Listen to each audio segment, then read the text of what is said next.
우리 함께 인사 나눌까요? 주님의 이름으로 사랑하고 축복합니다 하고, 주님의 이름으로 사랑하고 축복합니다. 코로나19 팬데믹 상황에서도 세월은 참 빠르게 흘러간다라는 그런 느낌이 듭니다.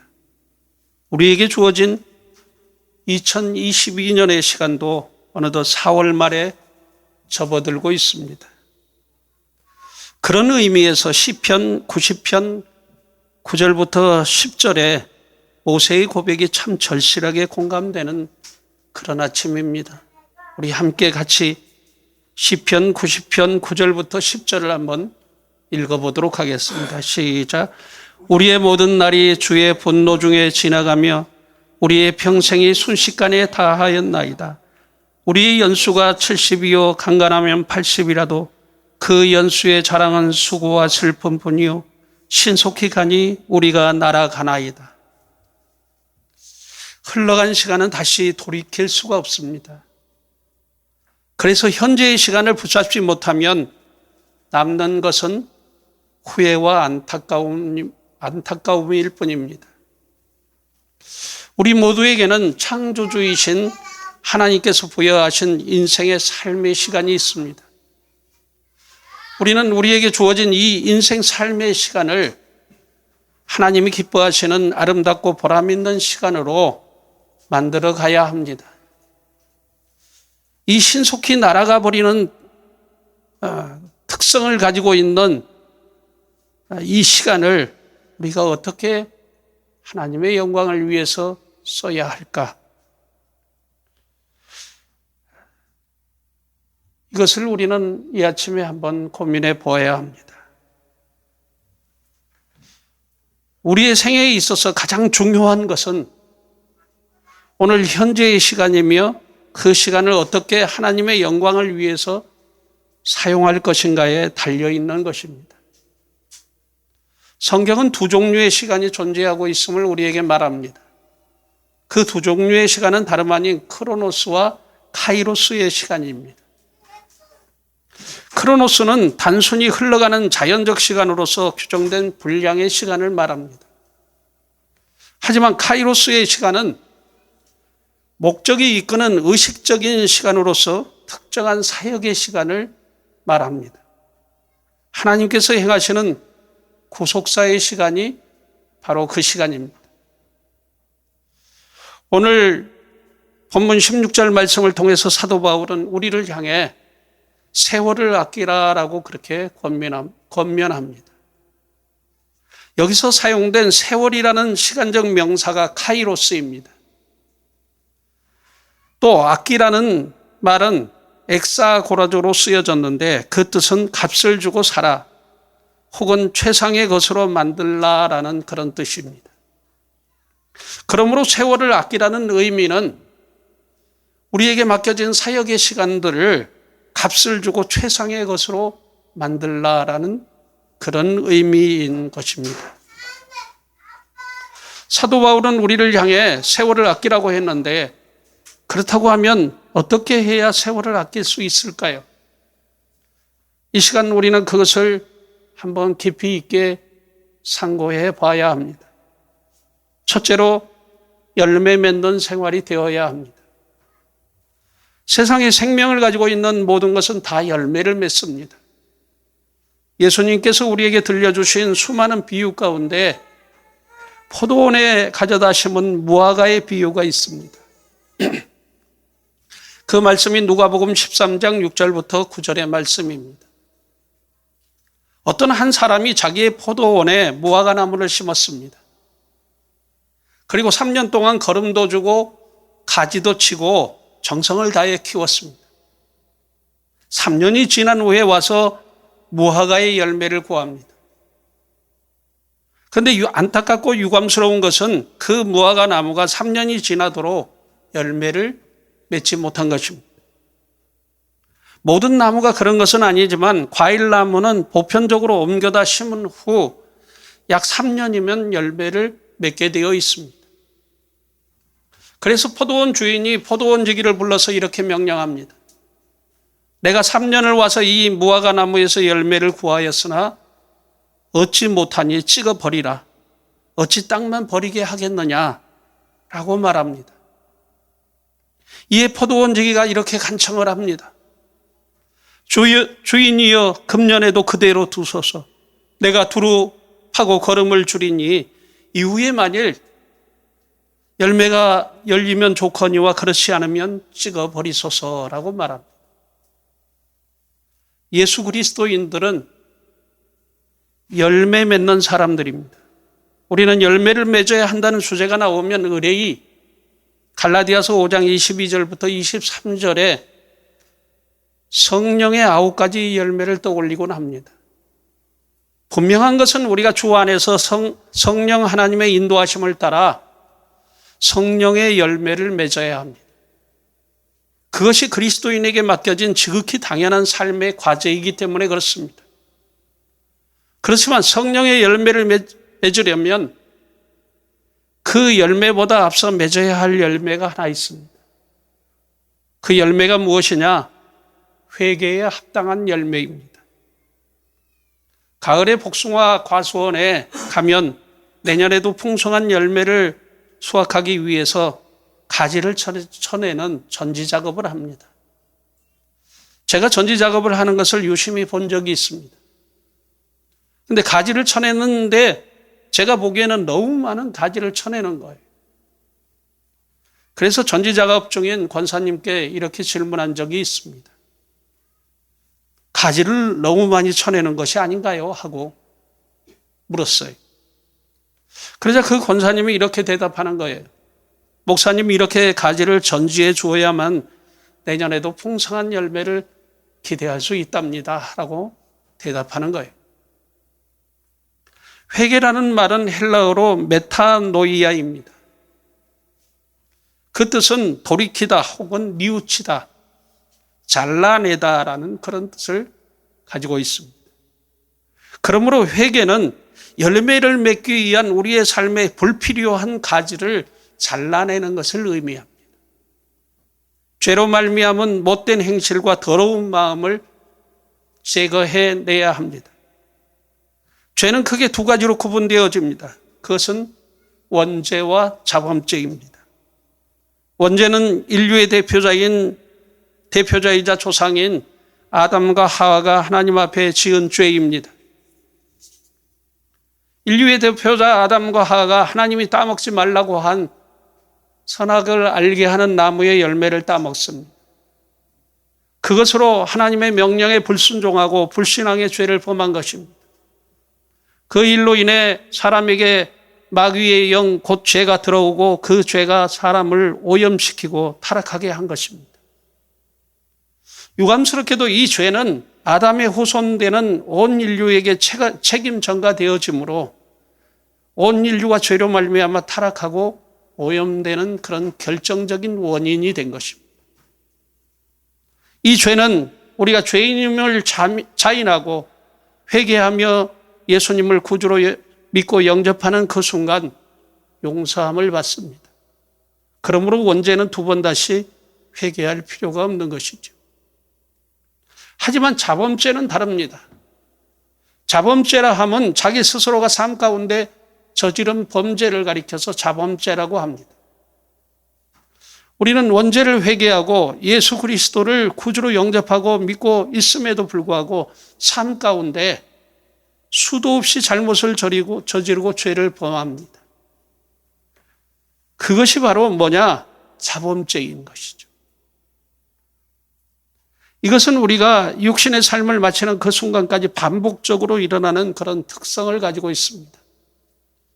죄로 타락하고 오염된 인간의 그 특성상 그렇다는 것이죠. 그래서 자범죄는 죄를 짓는 순간순간 회개해야 합니다. 하나님은 자비로우시고 인자하시며 우리를 불쌍히 여기시는 사랑의 하나님이십니다. 그렇기 때문에 원죄와 반복적으로 저지르는 우리의 모든 자범죄를 용서해 주시기를 기뻐하십니다. 하나님의 용서의 기준이 무엇일까? 회개입니다.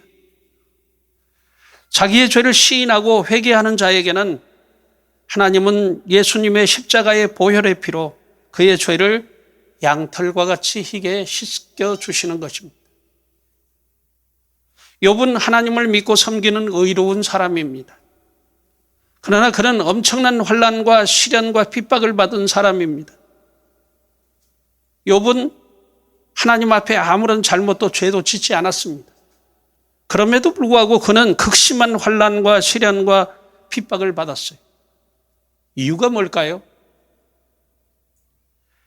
그는 그 모든 환난과 핍박을 다 받고 승리하는 한순간에 이렇게 고백합니다. 그 말씀이 욥기서 42장 6절의 말씀입니다. 우리 같이 함께 읽어볼까요? 시작.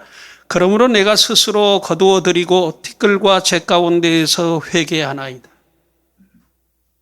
욥과 같이 의로운 사람도 회개하나이다. 그렇게 말합니다. 인생들 가운데 하나님 앞에서 의로운 자가 없다는 그런 말씀이죠. 모두가 다 죄인인 것입니다. 욥과 같이 하나님 앞에 정직하고 의롭게 행한 자라 할지라도 회개할 것이 있는 죄인이라는 말씀입니다. 아담의 후손되는 모든 사람들은 다 죄인인 것이죠. 그래서 그는 티끌과 재 가운데에서 회개하나이다라고 고백하고 있는 것이죠. 그러므로 우리는 교만하지 말아야 합니다. 우리가 삶 가운데 저지르는 헤아릴 수 없는 수많은 자범죄를 하나님 앞에 회개해야 합니다. 한마디로 말해서 성령의 열매를 맺기 위해서 반드시 회개에 합당한 열매를 맺어야 합니다. 농부가 농가밭에 곡식을 심습니다. 그런데 그 농부가 얼마나 열심히 일했느냐 아니냐는 그 열매로 판가름 나집니다. 왜냐하면 땅은 정직하기 때문에 그렇습니다. 하나님께서 인생들에게 바라시는 열매가 있습니다. 자기의 죄를 자복하고 그 죄를 예수 그리스도의 보혈로 씻음을 받는 것입니다. 그것이 원죄이든지 자범죄이든지 간에 하나님은 겸손히 자기에게 자기의 죄를 자복하고 회개하는 것을 기뻐하십니다. 그 말씀이 누가복음 15장 7절의 말씀입니다. 거기 이렇게 말씀합니다. 같이 함께 읽어보도록 하겠습니다. 시작. 내가 너희에게 이르노니 이와 같이 죄인 한 사람이 회개하면 하늘에서는 회개할 것 없는 의인 99으로 말미암아 기뻐하는 것보다 더하리라. 우리가 회개에 합당한 열매를 맺으면 삶 가운데 성령의 열매는 덩달아 맺히는 것입니다. 저는 간절히 바라고 소망합니다. 우리 사랑이 넘치는 교회 성도들은 믿음에 달려갈 길을 마치고 주께서 의로운 상급을 주시는 그날에 주님이 기뻐하시는 성령의 열매를 풍성히 맺혀드리는 그런 복된 성도들이 되시기를 예수님의 이름으로 축복합니다. 세월을 아끼라는 의미는 두 번째로 주어진 시간을 기회로 여기고 살아가야 한다는 그런 뜻이기도 합니다. 세월을 아끼라의 진정한 의미는 우리에게 주어진 인생의 삶의 시간, 곧 그 시간들을 소중히 사용하라는 그런 의미가 아니겠습니까?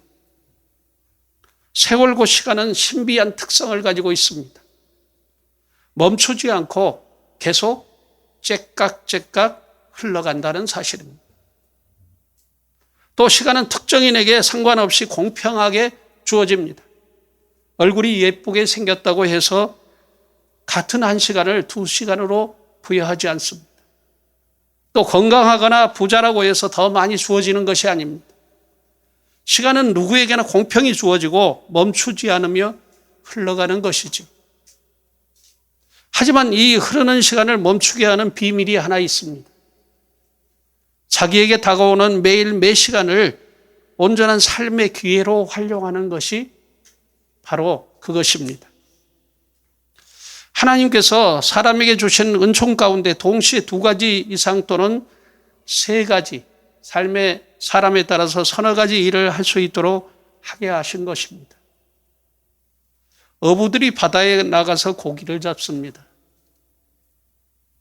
배에 몸을 기대고 손으로는 그물을 끌어올리고 입으로는 콧노래를 부릅니다. 그리고 눈으로는 그물 상태를 점검하는 것이죠. 최소한 서너 가지 일을 동시에 하는 것입니다. 어찌 보면 참 신기합니다. 그런데 이 일은 사람들 누구나 가지고 있는 그런 기능들이죠. 그래서 그 누구도 이것을 보고 놀라워하거나 신기해하지 않습니다. 요즘 초등학생들이 참 불쌍하다는 생각이 듭니다. 학교 수업을 마친 후 오후 일과 가운데 학원을 무려 7개 내지 8개 학원을 돌아다니면서 수강하는 학생들이 많다고 합니다. 국어, 영어, 수학, 과학 각 1시간씩, 그리고 피아노, 미술, 태권도, 바둑 등 이것들을 전부 한 사람이 하는 거예요. 학부모들이 아이의 장래를 위해서 그렇게 숨가쁘게 일정을 잡아 가르치는 것은 이해할 수 있지만 이것은 아니라는 그런 생각이 듭니다. 예수 그리스도인은 세월 곧 시간을 아낄 줄 아는 사람들입니다. 그래서 우리 앞에 주어진 시간들을 소중하게 사용해야 합니다. 그리고 기억할 것은 하나님께서 우리에게 매 시간을 기회로 주셨다는 사실입니다. 회개할 기회를 주시고 은혜 받을 기회를 주시고 믿음을 성장시킬 수 있는 기회를 주시고 전도할 기회를 주시고 사랑할 기회를 주시고 서로 용서하고 화해할 기회를 주시고 하나님의 일을 행할 수 있는 기회를 주시고 그 외에도 하나님께서 시간을 우리에게 기회로 주신 것은 헤아릴 수 없이 많습니다. 종종 임종을 맞이하는 분들을 대하게 됩니다. 그런데 그때마다 참 유감스러운 것은 그들이 위대한 믿음의 승리자로 누워있는 모습이 아니라는 것이죠.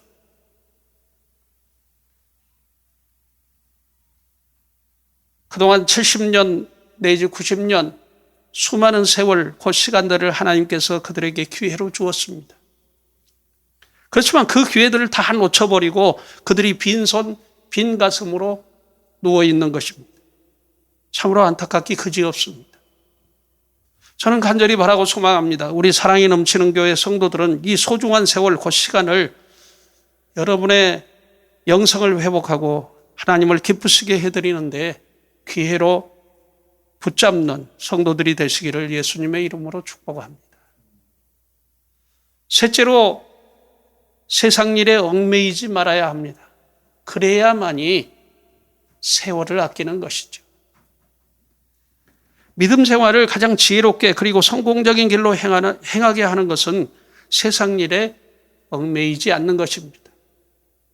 세상 일에 얽매이지 않는 것이라고 하니까 세상의 모든 일을 단절하라는 것으로 오해하지 마시기 바랍니다. 예수 그리스도인들은 그 누구보다도 맡겨진 일에 최선을 다하는 사람들입니다. 그래서 직장이나 사업이나 그 어떤 단체나 모임에서도 열심히 최선을 다해야 합니다. 하지만 우리가 주 안에서 특별히 더 열심을 다해야 할 일이 있습니다. 그것이 무엇이냐? 주의 몸된 교회를 섬기는 일입니다. 하나님께 예배드리는 일과 찬양과 감사, 봉사 드리는 일로 우리가 섬겨야 합니다. 성령 충만을 얻기 위해서 무시로 기도하는 일입니다. 주의 나라와 그의 의를 구하고 형제 자매를 위해 기도하는 것이 우리의 책무인 것이죠. 자기의 믿음을 성장시키고 영성 회복을 위해서 끊임없이 자신을 하나님의 말씀으로 양육해야 합니다. 예수 그리스도의 사랑을 가지고 생명의 복음을 이웃에게 전해야 합니다. 이 일들은 내일 지구에 종말이 온다 할지라도 예수 그리스도인들은 힘써서 감당해야 할 일들입니다. 그런데 우리는 이 일들을 잘못하고 있습니다. 그 이유가 뭘까요? 세상 일에 너무나 많이 얽매여 있기 때문에 그렇습니다. 우리의 몸은 성령님께서 우리와 함께 거하시는 하나님의 성전입니다. 그래서 그 집은 잘 정리정돈되어 있어야 하고 깨끗이 치워져 있어야 합니다. 하나님께서 거하시는 성전으로 거룩해져야 한다는 그런 의미죠. 그런데 그 집이 엉망진창입니다. 각 방마다 온갖 쓰레기들과 필요 없는 물건들로 채워져 있고 곳곳에 거미줄로 쳐져 있는 것입니다. 그 아무도 그 방에 들어가 거할 수가 없는 것입니다. 우리는 너무나 많은 것으로 세상 일에 얽매여 있습니다. 그래서 정작 우리가 해야 할 일을 다 하지 못하고 있는 것입니다. 세상 종말의 때 악한 마귀 사단이 더 많은 것으로 우리를 세상 일에 얽매이게 할 것입니다. 왜냐하면 그것이 사탄의 전략이기 때문에 그렇습니다. 현대인의 약 70%가 하루에 5시간 이상 아무 생각 없이 휴대폰에 시간을 빼앗기고 살아간다고 합니다. 우리가 좀 더 지혜롭고 슬기로워져야 하겠습니다. 세상 일에 얽매이지 않고 주를 섬기는 지혜와 방법을 터득하는 그런 자들이 되어야 합니다. 넷째로 정신을 차리고 깨어 게으르지 말아야 합니다. 그래야만이 세월을 아끼는 것이죠. 잠잘 때의 시간은 덧없이 흘러갑니다. 특히 젊은이들은 잠이 많아서 그 시간이 너무도 짧게 여겨집니다. 하나님께서 그렇게 만드신 것이죠. 여기에는 중요한 하나님의 뜻과 섭리가 담겨져 있습니다. 세월을 아끼는 것은 영적으로 깨어 있어야 함을 나타내 주시기 위함이라는 말씀입니다. 성경 곳곳에 정신을 차리고 깨어 있을 것을 명령합니다. 육신의 잠을 자지 말라는 말씀이 아닙니다. 영적으로 잠들지 말고 깨어 있으라는 그런 말씀이죠.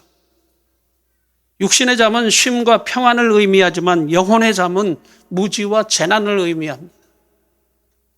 저는 여러분들이 육신의 잠은 푹 자고 영적으로는 깨어있기를 구합니다. 깨어있는 성도는 주의 구원을 예비하는 성도입니다. 깨어있는 성도는 진리의 말씀을 깨달아 주의 말씀을 따라 행하는 성도입니다. 깨어있는 성도는 성령 충만한 성도를 가리킵니다. 그러므로 성령 충만한 삶을 살아가야 합니다. 저는 간절히 바라고 소망합니다. 우리 사랑이 넘치는 교회 성도들은 항상 성령 충만하며 영성 회복에 힘쓰므로 영적으로 깨어 있어서 주의 구원을 예비하는 복된 성도들이 되시기를 예수님의 이름으로 축복합니다. 기도하겠습니다.